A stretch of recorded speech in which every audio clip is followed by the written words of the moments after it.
Hey friends, if you wish to enable or disable quick access in Windows File Explorer, then please watch this video. So close File Explorer and reopen it.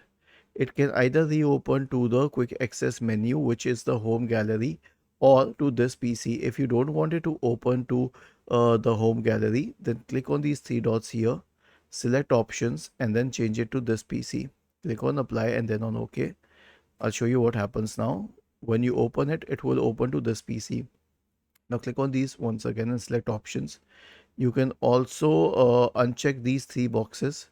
Uncheck these so that it doesn't show any details in the home page, and you can click on clear, or you can restore the defaults or clear it. So you can choose whatever you want accordingly. Then click on apply and OK to save the settings. Was this helpful? If yes, then please subscribe to the channel. If not, then let us know in the comment section of the video on how we could help you further. Thank you for watching this video and have a nice day.